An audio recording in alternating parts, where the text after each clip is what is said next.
है ज्ञानी की ये गंगा। रामलीला को आप लोग मनोरंजन की दृष्टि से न देखें, ये ज्ञान गंगा है। और हमें रामलीला से ये सीखना चाहिए कि राम जी ने क्या किया। प्रातः काल उठ के रघुनाथा मात पिता गुरु नाम ही माता। रामचरितमानस की अगर एक अर्धाली एक चौपाई का हम लोग अनुपालन कर लें तो हमारे परिवार में भी राम राज्य की स्थापना हो जाएगी, इसमें कोई भी संदेह नहीं है। इसलिए है ज्ञानी की ये गंगा, ऋषियों की अमर वाणी। ज्ञान की ये गंगा, ऋषियों की अमर वाणी। भारत की है कहानी, ओ भारत की है कहानी, सदियों से भी पुरानी।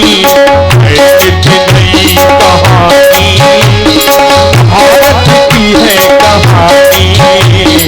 ज्ञान की ये गंगा, ऋषियों की अमर वाणी।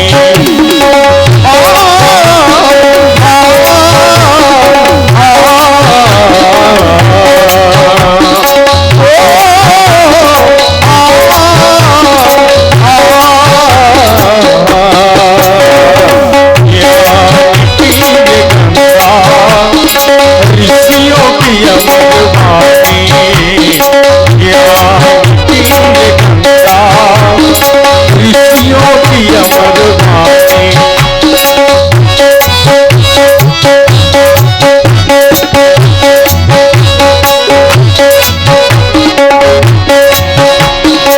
या देवी सर्वभूतेषु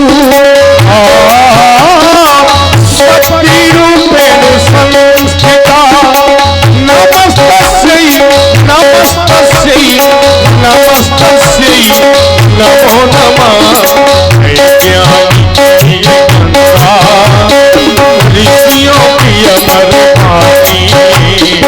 ज्ञान की ये गंगा, ऋषियों की अमर वाणी। रामलीला रामलीला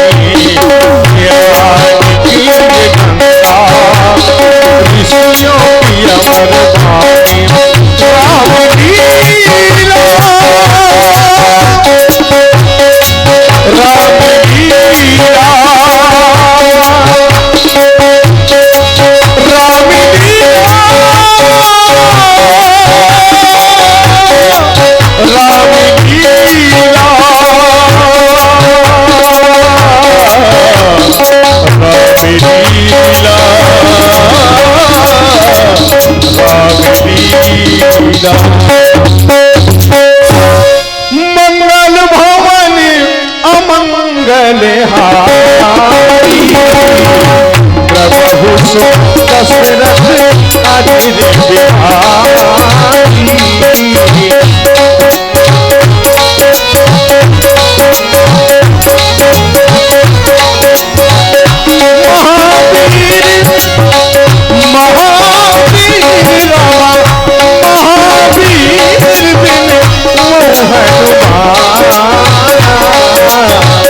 राम जासो यश आपको बताना।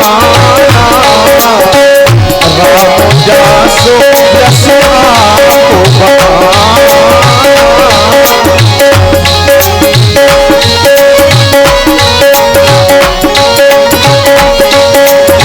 आज की कथा, आज का प्रसंग प्रारंभ करते हैं। करी भोजन।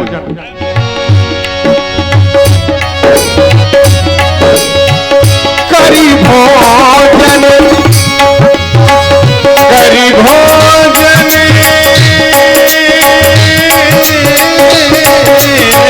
करी भोजन करी भोजन मुनि मन विज्ञानी। करी भोजन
करी भोजन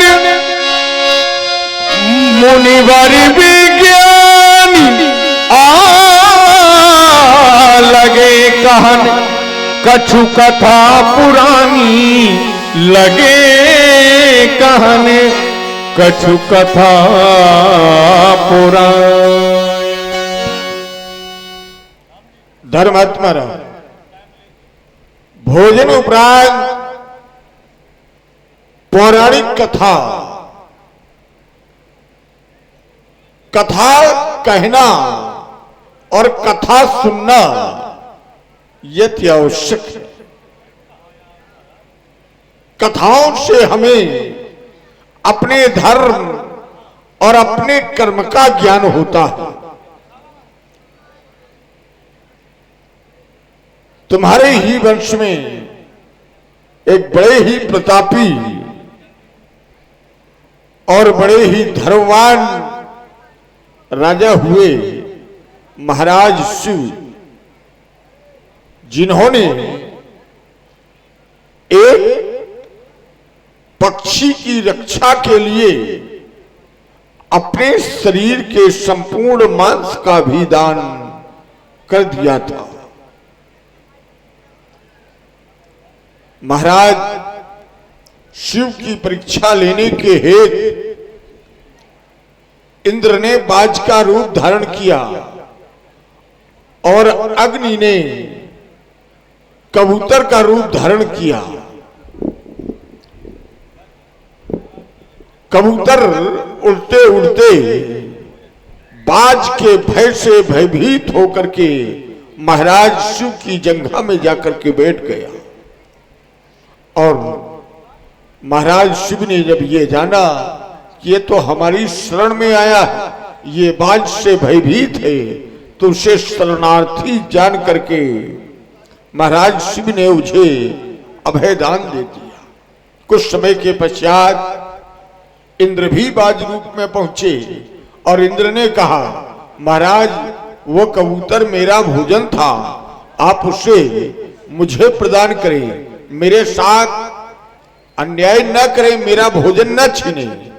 उस समय महाराज शिव धर्म संकट में खड़े हो गए और उन्होंने विचार करके यह निर्णय लिया कि यह शरणार्थी है, अगर मैं इसे त्यागता हूं तो धर्म की हानि, और अगर इसका भोजन इसे प्राप्त नहीं हो रहा, ये भूख से अगर प्राणों का त्याग कर देगा तो भी मेरे लिए पाप ही होगा। ऐसी धर्म की स्थिति में महाराज शिव ने निर्णय लिया कि मैं अपने धर्म की रक्षा करूंगा, भले ही इससे भोजन के लिए मुझे अपने शरीर का मांस क्यों ना प्रदान करना पड़े।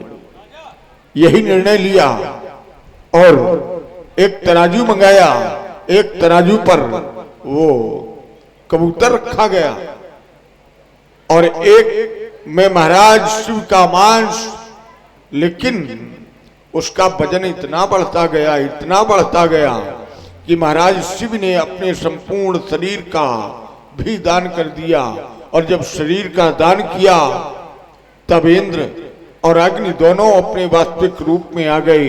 इन्होंने कहा, महाराज आपकी जय हो, हम तो आपके धर्म की परीक्षा लेने की आए थे। ना मैं कबूतर हूं और ना ये बाज है, ये अग्नि है और बाज रूप में मैं इंद्र हूं। ऐसे ऐसे दानी हुए जिन्होंने धर्म की रक्षा में तन मन धन सब कुछ दान कर दिया। आप उसी के वंशज हो। राम, धरती में धन की और उस लोक में धर्म की विशेष आवश्यकता होती है। अगर धरती में धन नहीं है तो मानव के पास कुछ नहीं है, और अगर परलोक के लिए धर्म नहीं है तो भी जीवन व्यर्थ है। धरती में जीने के लिए धन की आवश्यकता और परलोक में सुख प्राप्त करने के लिए धर्म की विशेष आवश्यकता होती है, और इसीलिए बिना धन के धर्म नहीं होता। राजनीत धन बिन धर्मा, इन दोनों की विशेष आवश्यकता है। राम, जो धन हम यहां कमाएंगे वो यही रह जाएगा, वो साथ जाने वाला नहीं है। क्योंकि शास्त्र प्रमाणित करते हैं, धनान्य भूमे पशुवास कोष्ठे, जो धन हम कमा करके जहां रख देंगे वो वहीं रखा रहेगा।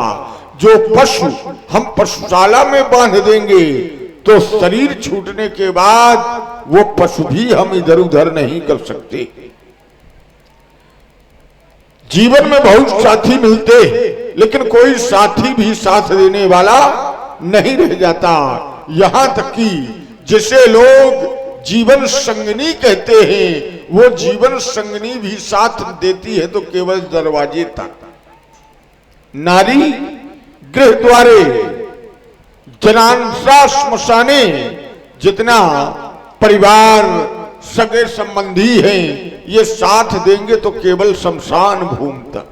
अरे जिस पर जीव को विशेष अभिमान होता है, मैं बड़ा बलवान हूं, मैं बड़ा सुंदर हूं, ये शरीर भी जीव का साथ कहां तक देता है?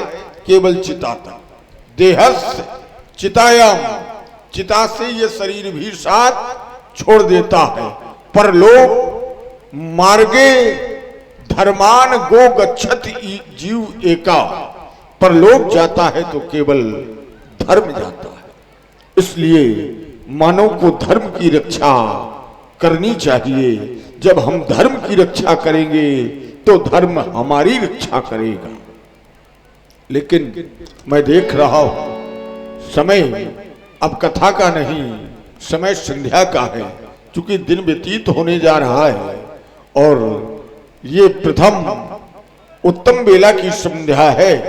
संध्या के 3 समय हैं, उत्तमो सूर्य सहिता, मध्यमो लुप्त भास्करा, कनिष्ठगो तारको पेता सायं संध्या त्रिधा स्मृता।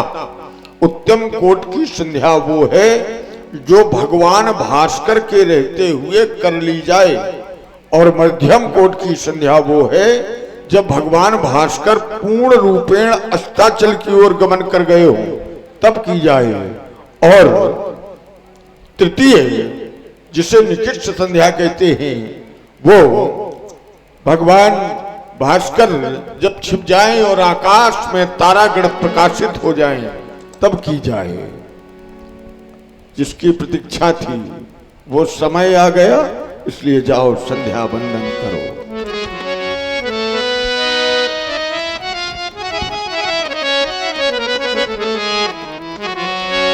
गुरु आदेश हुआ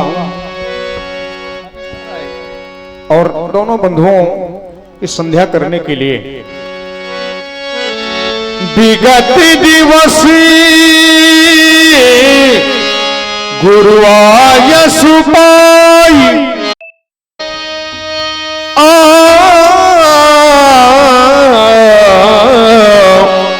संध्या का